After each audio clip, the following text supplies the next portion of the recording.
Cricket থেকে football, tennis থেকে basketball, সব প্ল্যাটফর্মেই নারীদের জয় জয়কার। Cricketer Ellyse Perry, Harmanpreet Kaur, Salma Akter থেকে টেনিস জগতের মারিয়া শারাপোভা, সানিয়া মির্জা থেকে কোকো গফ নিজেদের অদম্য ইচ্ছা শক্তিতেই গড়েছেন নানা অর্জন। এত কিছুর পরও দেশ থেকে বিদেশ, ক্রীড়াঙ্গনে পুরুষের তুলনায় আয়ের দিক দিয়ে বরাবরই পিছিয়ে নারী ক্রীড়াবিদরা। সম্প্রতি বিশ্ববিখ্যাত মার্কিন সাময়িকী ফোর্বস এবং ক্রীড়া বাণিজ্য বিষয়ক সংবাদ মাধ্যম স্পোর্টিকোর এক হালনাগাদে দেখা যায়, আয়ের দিক থেকে শীর্ষে 15 নারী ক্রীড়াবিদের চেয়েও অনেক বেশি আয় এক ক্রিশ্চিয়ানো রোনালদোরই। খেলা এবং খেলার বাইরে মিলিয়ে চলতি বছর পর্তুগিজ যুবরাজের আয় $260 মিলিয়ন।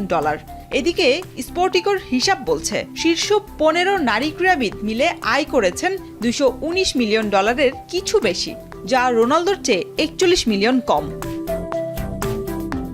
নারী খেলোয়াড়দের মধ্যে 2024 সালে আয়ের দিক থেকে শীর্ষে আছেন যুক্তরাষ্ট্রের টেনিস তারকা কোকো গফ।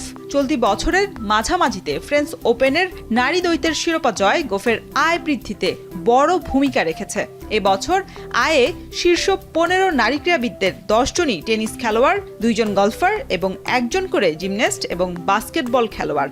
স্পোর্টিকোর প্রতিবেদনে বলা হয়েছে, এই 15 নারী ক্রীড়াবিদ গত বছরের তুলনায় এ বছর 27% বেশি অর্থ উপার্জন করেছেন। ক্রীড়াভিত্তিক সংবাদ মাধ্যম স্পোর্টিকোর প্রতিবেদনে উঠে এসেছে, মাঠের বাইরে নারীদের আয় কম হওয়ার কারণেই পুরুষের তুলনায় পিছিয়ে আছে নারী ক্রীড়াবিদরা। শরীফ রাউশন, এখন।